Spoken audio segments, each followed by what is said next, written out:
الحمد لله والصلاة والسلام على رسول الله وعلى آله وأصحابه ومن والاه وبعد. السلام عليكم ورحمة الله وبركاته. وعن ليهي دمان أمد الصوماليات ميل على ماشي الدوين أي كجوغان.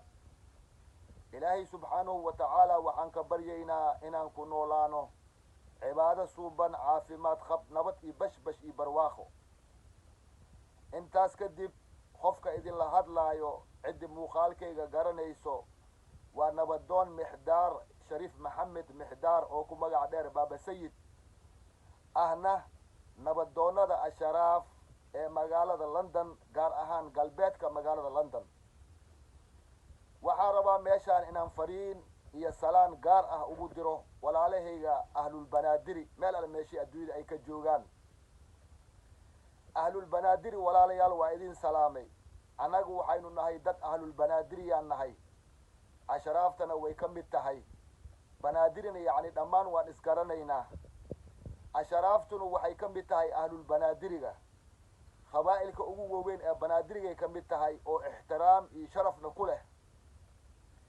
ashraafta sida aad ula socotaan waa dad ilaahay subxaanahu wa tacaala uu doortay inay noqdaan ahlulbeyt, ilaahayna uu ka dhigay.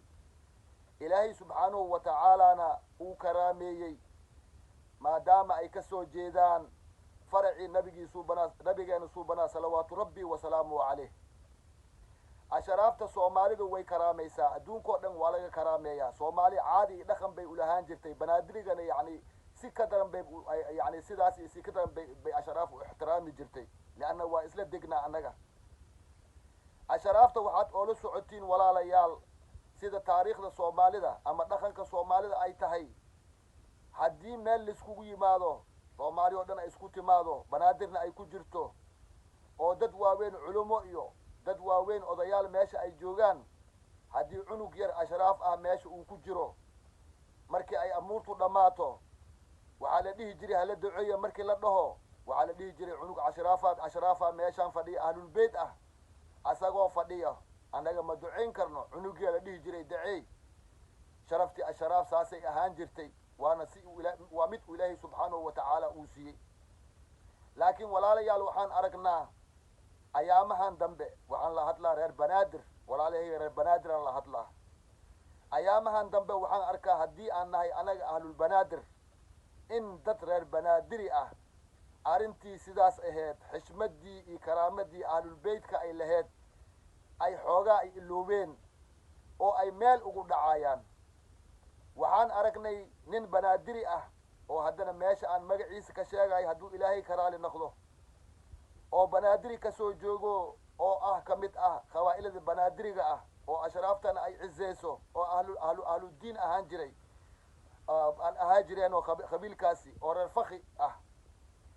ninkaasi oo axmed shaxshaxlow la dhahayo, maasha allah, ilaahay khayr badan allah siiyo, oo marar badan meelahaan ka hadlo, arrinta banaadirigana wax badan ka hadlo. laakiin nasiib darro waxaan aragnay cajalooyin asaga uu soo duubay oo ashraafta afka la gelaayo.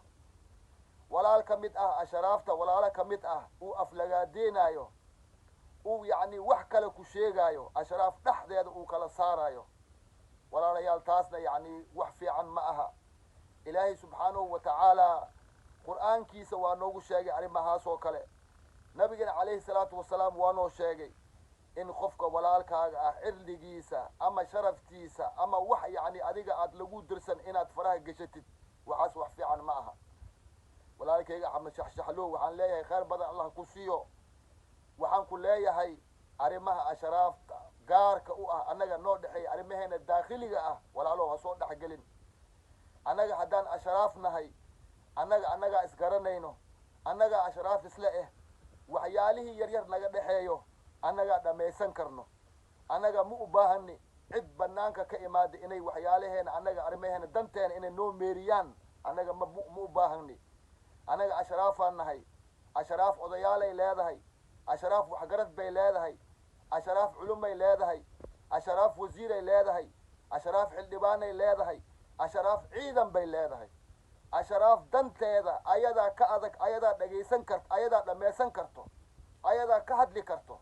ma aha in qof walaalkeena waaye, banaadiri waaye, banaadiri uu leeyahay laakiin danteena annaga noo gaar ah in yacni qof kale uu ka hadlo walaalayaal maanta waxaan cabasha ka nahay anoo ku hadlaayo afka nabadoonnada beesha asharaaf arrintaasaan cabasha ka nahay haddii aad tihiin reer banaadiri gaar ahaan qabiilka uu ka dhashay walaalkayga axmed shaxshaxlow oo reer faki ah oo ahludiin ah oo aan isjecelnahay oo aan iscezayn jirnay oo aan isla degi jirnay dadkaasi qabiilkaasi odayaashooda ayaan fariintaan u diraa waxaan leeyahay wiilkiina axmed la hadla asharaafta arrintooda yuusoon faragashanin wallaahi wax fiican ma aha asharaafta dad karaamaysanaa ku jiraa asharaafta dad masaakiinaa ku jiraa in asharaafta arrimaheeda lasoo faragashto aflagaada iyo waxaasa lala galo inaad kala hadashaan wiilkiina axmed shaxshaxlow arrimaheena annaga noo gaar ah annagaa dhamaysan karno haddii arrin guud oo banaadiri ay timaado axmed shaxshaxlow wax badan waa ka hadlaa maasha allah tabaaraka allah taas waa ku faraxsannahay laakiin danteena gaarka ah ee asharaaf faraha yuu la soo gelin dhammaana reer banaadir waxaan ka codsahaa annaga danteena gaarka ah faraha anala soo gelina annagaa isku filan annagaa wax kasta samaysan karno annagaa garanayna kii cadowgeena ah annagaa garanayna kii sadiiqeena ah annagaa garanayna saan ula hadlayno annagaan garanayno